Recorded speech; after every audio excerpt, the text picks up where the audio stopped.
Hey everybody, today I'm going to show you the easiest way to make rustic sourdough bread at home. Here I have my starter. You can see all the bubbles in there, letting you know that the fungus, the lactobacilli, is very active, and that's what we're looking for. So, to start it off, all I'm going to do, I'm going to water this down and mix it up. Today, my goal is just to show you how easy it is and take away some of that intimidation that everyone has for trying to make good bread at home. So now that I've loosened up my starter, let's go ahead. I keep my starter with white bread because I like to make pizzas and stuff of that. I prefer the white bread for pizzas, but today we're making a whole wheat rustic sourdough loaf. So you can use the white bread, or sorry, white flour as your starter, perfectly fine. You can also use wheat as well.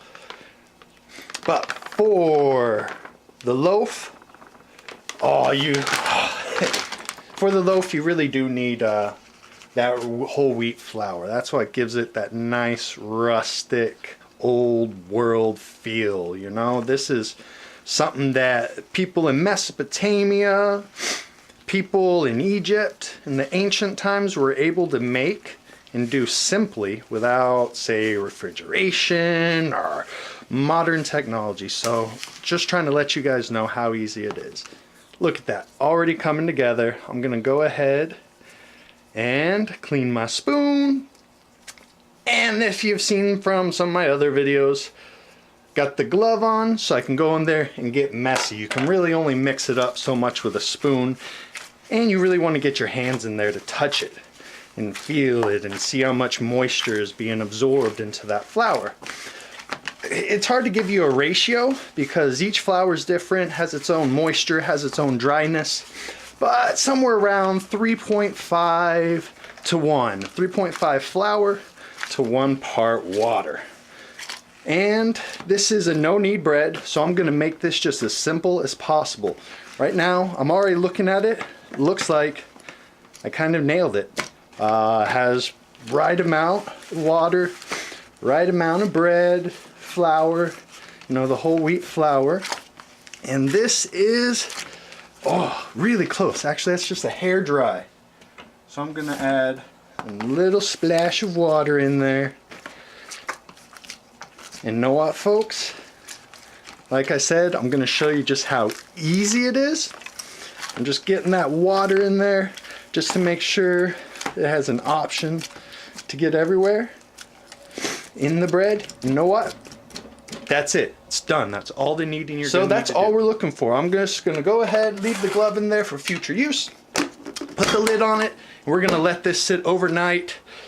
At minimum 16 hours, but probably somewhere around 16 to 22 hours. So after we leave our dough overnight, you get something like this. See all those bubbles in there?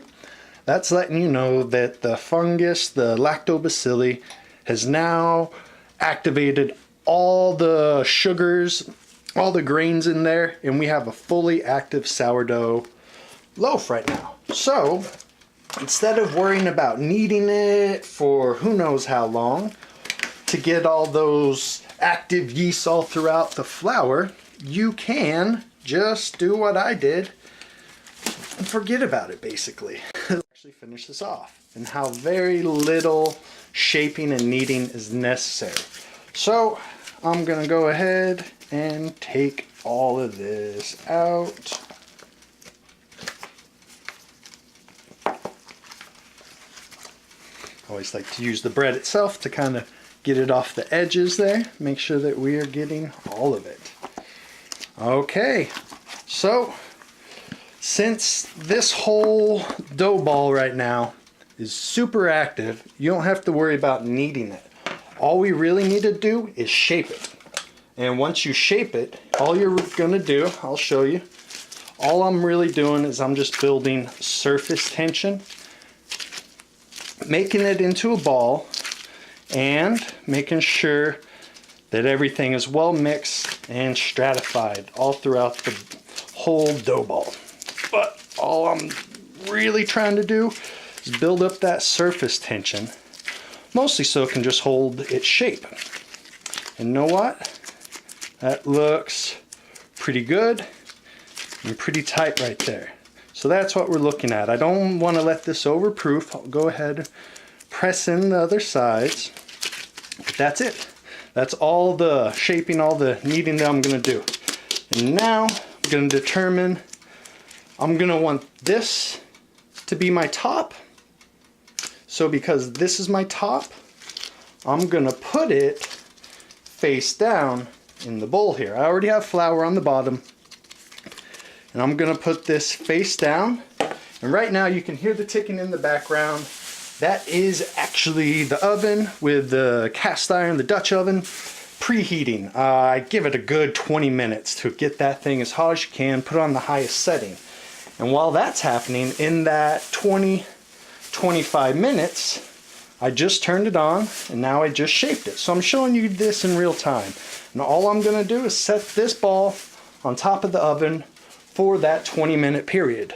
And in that 20 minutes, it's going to get a little bit of heat. It's going to proof, but it's not going to overproof. And that's the key to this. All right, guys, it's been about 20-25 minutes. And you can see the Dutch oven, super dark red, really hot. I already put some flour on the bottom, so I don't have to worry about trying to put it in there when it's hot right now. All I have to do, this has been able to proof for just a little bit.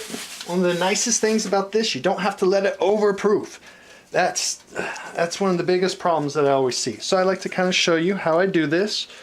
Just take it over and then lightly set it on in there. When you're dealing with something that's been overproofed, you'll probably need to cut a little slit in the top to kind of let all that CO2 out. But I didn't do that. I've kept it in a nice order, evenly kind of proof. And now we can just go right back in there. Yeah. Okay. So I'll put it in there and cook this for 25 minutes solid. About 25 minutes. So, time to take it out, look at it, take the lid off. So right now we're keeping that lid on it to basically help steam everything inside. If you actually have a bread oven, it has little jets in there that spit out water that help keep it moist and such. But we're cheating using, oh my God, the Dutch oven method. And look at that beautiful guy right there. Now I'm gonna throw it back in the oven and we're just gonna finish it off. Because right now we've kept all that moisture in there. It's all been steamed properly. Now we need to get that crust good and hard. And I don't know, it takes a little while. It's probably gonna take another 20 minutes in this oven because this oven doesn't get that hot. If your oven gets hotter, it may take a little bit less, but whole cooking time on this thing is gonna be about 45 minutes, so expect that. This guy just finished up, so I'm gonna take it out. Oh yeah, give a nice look at that beautiful loaf there. Whew, this thing is hot. All right, so as you can tell from my channel, I rarely measure anything. I do everything by feel, and that's just how I approach all my cooking. It's a really good organic way of going about it. And to even demonstrate that more, how do you know if the bread's done? I mean, I've just cooked it for about 45 minutes, but how do you know if the center of it is done? Well, we'll do that by feel as well. What you want to do? Ooh. Tap the bottom. Let's get it close to the camera. You'll hear that real nice light tap to it. It sounds full. When it hasn't cooked all the way, there'll be moisture in there. It'll kind of have a thud, a real light, dense kind of sound. But this is light, this is crisp. You can hear it going through the bread, so I know this bread is done. So I got my cooling rack here. I'm gonna let it chill for a little bit, and then I'll go ahead, chop it up. We can take a look inside and see how it all turned out. It's cooled off enough, so it's the time y'all been waiting for. Time to get the knife into this beautiful, oh yeah, fresh loaf. And let's go ahead, see how she turned out.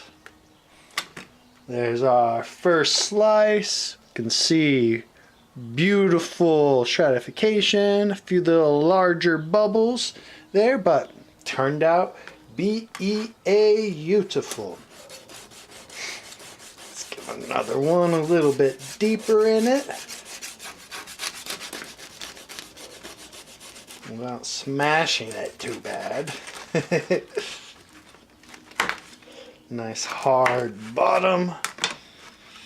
And beautiful. Had a little bit of separation there, but all in all, very well put together. Looks beautiful. Not too moist. Perfect density.